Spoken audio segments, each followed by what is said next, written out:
Hi mga kasaydasil, nandito na naman tayo sa panibagong araw ng buhay ko. Ngayong araw pala ituturuan ko kayo kung paano gumawa ng pincushion o sa mas kilalang kamatis na tusukan ng mga karayom. Ang unang step ay gumupit ng tela na naayon sa laki nito, kung small, medium o large ang size na gusto mong gawin.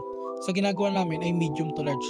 Kaya naman ito, tinupi ko na sa gitna at ngayon tinatahi ko ng kanyang gilid. Sundan lang ang aking mga ginagawa kung paano ko ito gawin para hindi kayo malito. Mahirap man to sa una pero kapag nasanay na kayo ay napakadali na lamang. Sa parte namin ng mama ko ay madali na lang para sa amin, lalo na sa kanya na mabilis lang gumupit ng tela.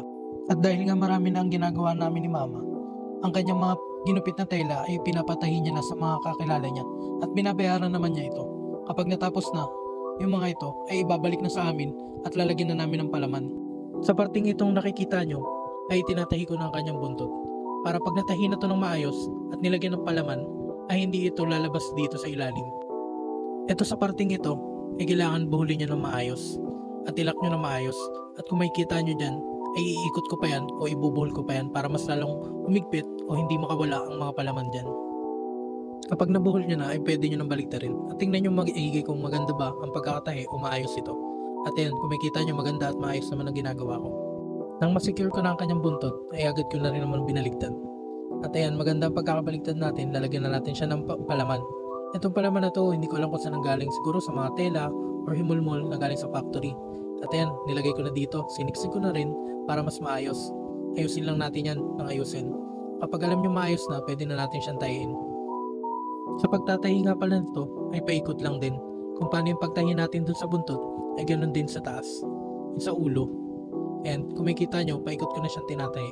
Dahan-dahan lang kasi huwag natin lalakihan yung pagkuha ng space. Maproseso man ang ating ginagawa, may income naman tayo makukuha after natin matapos to. And pinagpatuloy ko lang ang ginagawa ko, paikot. Kung makikita nyo, and sa konti lang naman yan, ayun, sa dulo lang banda, pero hindi sagad na sagad yung pagkakatahi ko sa kanya. Para pag hinila ko yung sinulid, ay tuloy-tuloy siyang magko-close. Sa pagtatahi pala nito ay iwasan yung sumagad siya sa pinakadulo, dahil pag sumagad siya sa pinakadulo ay masisira ang kanyang tela, lalo't hindi naman natin sinunog to at baka matastas lang. At ito, pagkatapos ko matahi paikot ay hilahin ko na kanyang sinulid. Ayan, kung makikita nyo, pag hinila nyo yung sinulid ay pasara na siya at ganyan mangyayari. Ngayon, ilalak nyo na lang din naman yan. After nga mailak ay ito, tatalian ko naman na siya. Ang pagtali nito ay 1, 2 at 3. After matali ay ibuhol nyo lang ng 2 beses. Kapag nabuhol nyo na ay tignan nyo na yung ilalim o sa pinakabuntot at ayusin nyo ito para magmukhang presentable naman kapag nabibenta.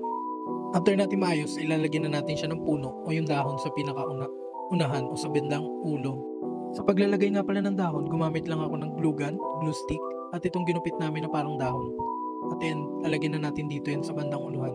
Konti lang para hindi naman masyadong marami at hindi makalat kapag dinikit na natin dahon at pinisil natin to. At ayan, tapos na.